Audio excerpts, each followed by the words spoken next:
Project 1.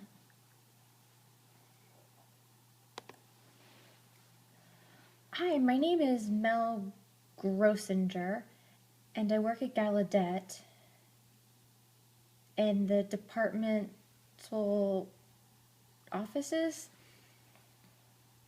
I have 2 deaf kids, and I'm deciding where to send them to school. It's hard for me and their mother to decide what to do with our 2 kids, if it's a deaf institute or go to a mainstream program. It's confusing for us. There's some place in Frederick. It's hard for me to realize with my own thoughts and having deaf parents, going to school. So before, when I was working, people would come up to me and question which school, deaf for the institute, a deaf institute or mainstream, and visit all these places and see the difference. But before the deciding factor, you see the differences with the hearing schools, the public schools, and the parents. Oh, this is my opinion. I realize that other people are going to have a different opinion, but this is just my own personal opinion about the deaf institutes and the differences in mainstreaming. I went to visit someplace with deaf students at the institute and who are mainstreamed in a hearing school. The lecture, I liked the group with the deaf students from the mainstream were just so silent, and they would just take in all the information without discussing and asking questions with the deaf teacher. At the institute, it was more questions, discussions, helping inform other people, whereas the hearing school, it wasn't like that. Most of the time, it was just a lecture. How they would communicate with the teacher, the interpreter can't communicate, they didn't have an interpreter, they couldn't communicate, they couldn't understand. Some people, 100% of the communication they would understand, maybe about 70 or 80% of the hearing in the mainstream versus the Deaf Institute, maybe 55 to 60%. Yeah, it was really low. They would miss a lot of the information, or they would have to rely on oral readings. When I worked at Gallaudet, when I was at Gallaudet, I would have discussions, and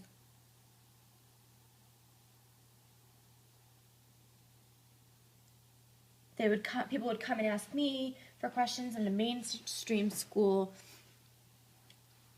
it was just really hard, and can better communicate with the school at Gallaudet. The reason I could communicate better in the classroom settings was the discussions and the homework, and I could get really involved. But in the mainstream, the hearing school, you sit in a classroom, you have the interpreter, you watch the interpreter, and then you go to ask a question, but the question was old and was so far behind that the teacher had to realize what you were saying, back up, and re-explain themselves again. You just felt alone, and the class would finish, and the interpreter would leave, and there'd be all these discussions happening around, but you couldn't fit yourself into the hearing group discussion because the interpreter wasn't there. You'd have these little signs that people may or may not know. Maybe some people know some finger spelling, but you weren't getting the whole thing like you would if you could communicate effectively with them. Growing up with the hearing parents at home, the communication was limited. Other situations would happen where deaf parents would all communicate together.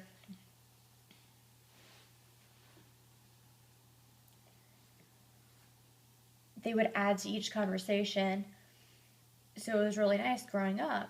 I grew up in a deaf institute with deaf parents, so I had a lot of communication. I went to Gallaudet and I had deaf professors and students, and it was just a whole bunch of communication, and we would see each other. Our friends, my friends had a family discussion. If they were so into it that they forgot to sign some things, and my friend was like, "Yeah, it happens. You can get used to that." But for me, I just didn't like that. I didn't think that was good. I was like, "Well, I want to know what you're discussing and what you're talking about. Let me hear what you guys are saying." And so it was just really trying. It was hard. Anyway, I graduated and I was visiting the two schools, Gallaudet. They had a master's program, but not a PhD. I was going for my PhD and they didn't have what I wanted there. So I went to a hearing university, American University. I needed an interpreter because I was the only deaf person in the class, so the interpreter would be up there. It was hard. I mean, yeah, it was just so hard. Not so much what we were learning, but with having the interpreter and being the only deaf person, sometimes I would learn, sometimes I would ask questions, and other questions would be directed at other people, and there's a whole line of communication that was happening, and I felt like I was missing it. For one project, we had 2 or 3 people that worked in the same classroom. You had to write for a research paper, and I was always trying to find a group to get into. And at the university, they had to request an interpreter come for that, for those times that I needed to do group work. And so we were trying to get everybody's schedules together. And they say that I felt like it was hard for me.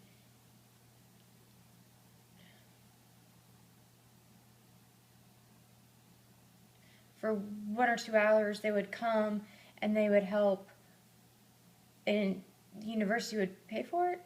Oh, Lord.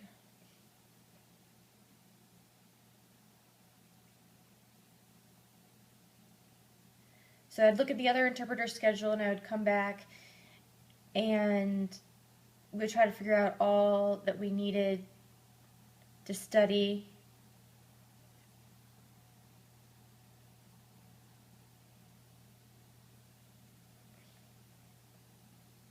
Most of the time at Gallaudet, it was 7 or 8 kids that were in a class, and 3 or 4 of them would do part of the research, the other 3 or 4 would do the other half, and we would come back and compare notes to each other and discuss what we had found. That way you didn't have to do all the work, but you were still able to study for the test together.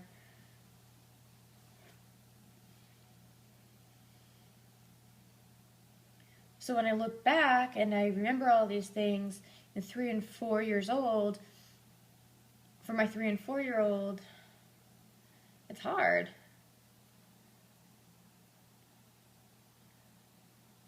I can have these 2 kids and I don't know if I should mainstream them in this school. I do realize that there's negatives to that too, being in the Deaf Institute. Yes, there's definitely negatives.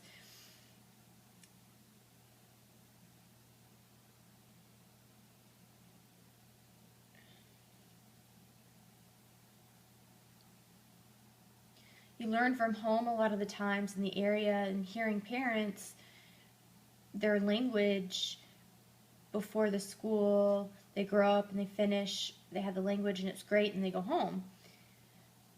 Second and 1, 2, and 3-year-olds, but by the time you get to 4, you finish that language development and those points, and you later mainstream into a school and have the language, and you put that language together to build on top of each other. But the Deaf Institute, it's suppressed.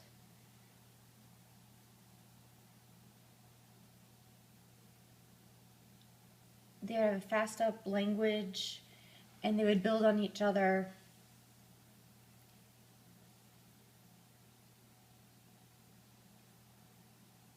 It was a hard school, a lot of work and reading.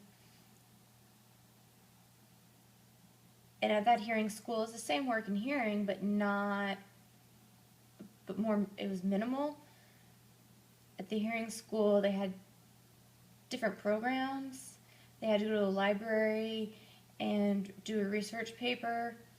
At the other school, they didn't. They weren't requested to do that. And maybe it was an age thing. I was starting to question it because my child was 4 and the other child was 5. So maybe I needed to be patient and wait until my child became 5 to get that type of curriculum.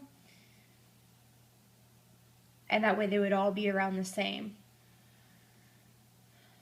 So the negative, but there's lots of positives too about communicating with your peers who have the same language ability in the classroom. About a fourth of what you learn is in the classroom, 3/4 is outside of the classroom, and it's important that the 1/4 depends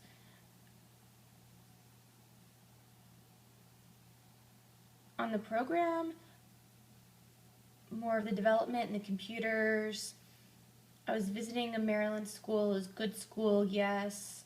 It was a good school. It was. They had 3, 4, and 5-year-olds.